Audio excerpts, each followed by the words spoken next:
Your Honor, Yes, sir. you didn't get what I said. That was the agent of the principal. You know what I'm saying? You're not prepared this morning with your sovereign citizen argument? You needed some additional time to prepare? Yes, sir. I'll give you some additional time to prepare your sovereign citizen argument. When do you want to come back? This is the return of a defendant who truly believes he has discovered a legal cheat code, and a judge who has absolutely no patience for imaginary loopholes. Last time these two crossed paths, the judge didn't just shut down the arguments. He practically mocked them by offering study time in jail so the defendant could come back better prepared with his sovereign citizen script. And now, they're back in the same courtroom with the same paperwork, the same confidence, and somehow, even less understanding of reality. This case isn't about complex law. It's about ego. It's about a man convinced that words like trust, secured party creditor, and admiralty law can magically erase handcuffs. And it's about a judge who's willing to listen, right up until he realizes he's being fed recycled internet nonsense. The real question today isn't whether the defendant learned anything. It's whether the judge will let this performance continue, or shut it down faster than last time. Watch closely, because the moment it all unravels comes quicker than you think. Judge, I have brought to court with me during the recess the paperwork that was delivered by a private citizen for Mr. Morris. I have removed the binder clip that I had on it. There are no staples. There are no paper clips in the packet. It's simply a packet of prepared documents. Okay. All right, Mr. Morris, now that you have your paperwork, anything else you want to consider? Yes, sir. I'm looking through it now, sir. Okay. I ain't seen it in a minute. This moment right here is critical because on paper, literally, this is where the defendant believes everything changes. He finally has his documents, the magic packet, the so-called proof that he's not who the court says he is. But here's the problem. Courts don't operate on vibes, photocopies, or YouTube legal theories. They operate on facts, identity, and jurisdiction. And the irony is painful, because while he thinks this paperwork establishes distance from the name on the charges, it actually connects him even tighter to the case. What makes this even more telling is the silence. The court gives him time to review it, and instead of confidently explaining his position, he's lost. That's usually the first sign that someone memorized phrases instead of understanding arguments. Judges see this all the time, documents filled with impressive-sounding words that don't actually say anything enforceable. And when someone needs minutes of quiet just to figure out what their own paperwork claims, it's already a red flag. This isn't preparation. This is confusion wrapped in legal-sounding language. Mr. Common law trust. It's just speaking about the trust. This was the UCC, just financial statement. This was a UCC statement with my own Alizé Morris and the trust name. The principal name was Octavius Alizé Taekwondo. And then it says, this is the entry of collateral by trustee / secure party creditor on behalf of the trust estate.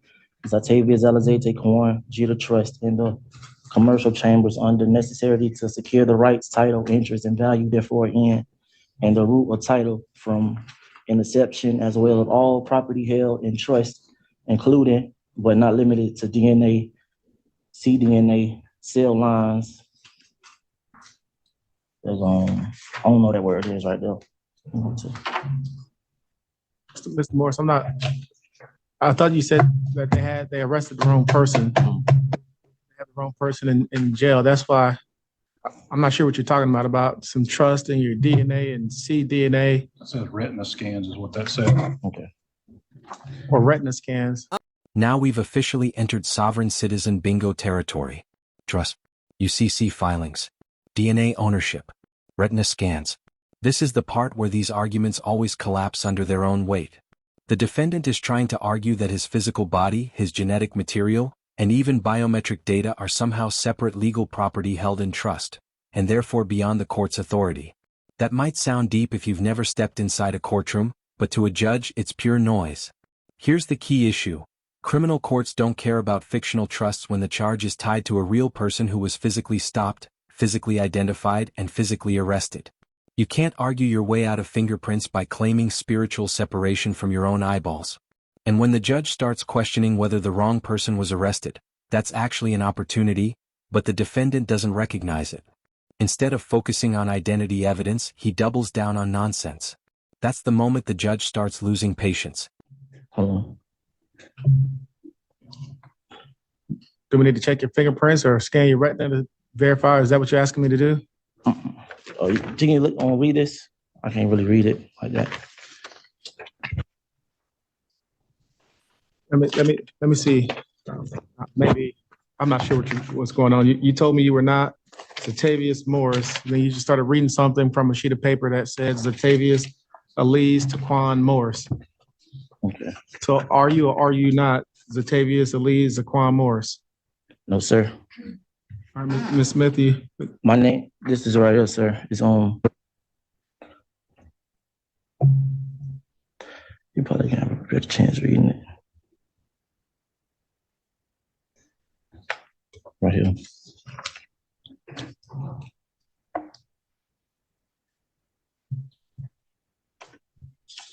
This right here.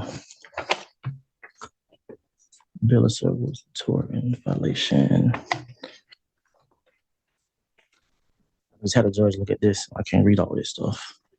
Not to you. Alexander Moore, secure party, Billy, and principal of you or the agent fail not to, I don't know that word is right there. To your oath, that should be called to answer before one God and the most supreme. I can't hear you, Mr. Moore. All this Oh, sir, I want to call you Mr. Morris if that's not your name. This exchange right here is where the entire defense could have pivoted, if there was ever a real defense to begin with. The judge asks a simple, devastating question. Are you the person who was arrested or not? This is the fork in the road. Either you present factual evidence of mistaken identity, or you admit you're playing word games. And instead of giving a clear answer, the defendant spirals into technical phrasing and name variations. Judges are trained to spot this tactic instantly. When someone avoids a yes or no question about their own identity, it screams strategy over truth. The court isn't confused. The paperwork isn't confusing. The only confusion is intentional. And the more he dodges, the more it confirms the judge's suspicion that this isn't about justice. It's about delay. At this point, the courtroom tone shifts. You can feel the patience running out. Let me ask you this, sir. Yes, sir. Are you saying, I'm looking at a complaint affidavit here, and on December 5th, according to this complaint affidavit, Gulf County Sheriff's Department pulled you over while you were driving and arrested you, and they ran your name, Z. Morris, came back as a convicted felon. And are you telling me that your name is not Zatavius Morris, or you're not the person they arrested on December 5th?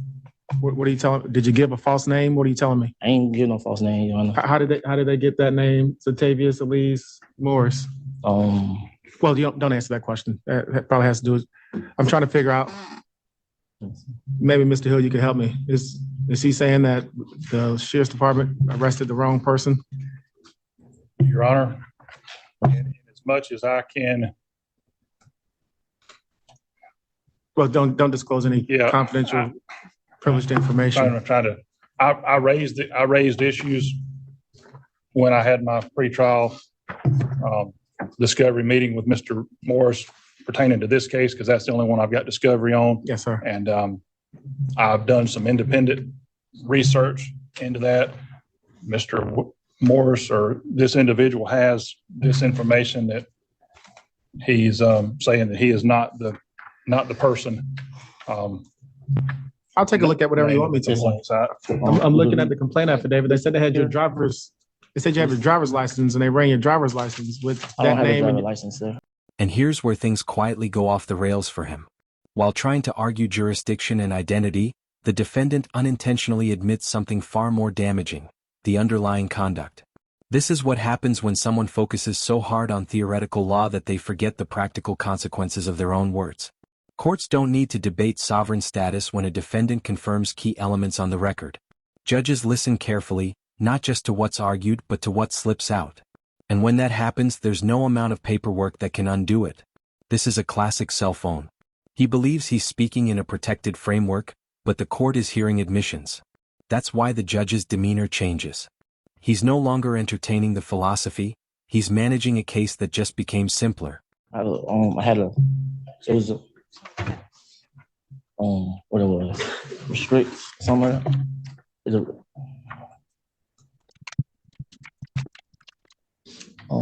read the last page. Oh, I'm looking at legal notice and demand to all state, federal, and international public officials. This is a contract and admiralty. This is some of that sovereign citizen nonsense. I thought you were saying that they arrested the wrong person. I'm not listening to any of that sovereign citizen nonsense. You told me they arrested the wrong person. If you're talking about admiralty law and that the first page was a trust and that you're the debtor, I'm not listening to any of that nonsense. When are we coming back? Your discretion, Judge. I can tell you I've got discovery on the first case. I don't have discovery yet on the second case. I'm at your discretion, Judge. Ms. Smith, when do you want to come back? Judge, let's do the 6/27, our next available, Your Honor. Okay, we'll come. And Ms. Morris, I'm not trying to be disrespectful, but I thought you were telling me they arrested the wrong person. I certainly don't want someone who hasn't. If you're the wrong person that they arrested, I didn't want you sitting in the county jail. But what you gave me looks like some of that admiralty law, sovereign citizen. I travel. I don't drive. I don't have jurisdiction over you. I'm not listening to that stuff. This is the moment every sovereign citizen dreads, the hard stop. The judge has heard enough. He recognizes the keywords, admiralty law, trusts, principal agent theories, and immediately cuts them off. Not angrily, not emotionally, just decisively. This is judicial efficiency in action. Courts are obligated to hear legitimate claims, not recycled internet arguments that have failed thousands of times before. What's important here is that the judge actually tried to listen. He clarified. He asked follow-ups. He gave space for explanation. And once it became clear that this wasn't about wrongful arrest, but about rejecting the court's authority altogether, he shut the door. That's not bias. That's boundaries. And it sends a clear message. Belief systems don't override jurisdiction. I think you're talking about a bunch of stuff that people who believe themselves to be sovereign citizens parrot. And I told you I'm not listening to any of that. I'm not sure how you, the principal and the agent of your own, I'm not listening to that. Now, if you are wrongfully arrested, that's what I thought you were saying. I certainly want to listen to that. But if you are talking about trust and being the agent, and you're not the principal, and I saw something about admiralty law, I'm not listening to that. What? I will see you on the 27th of June. Take care, sir.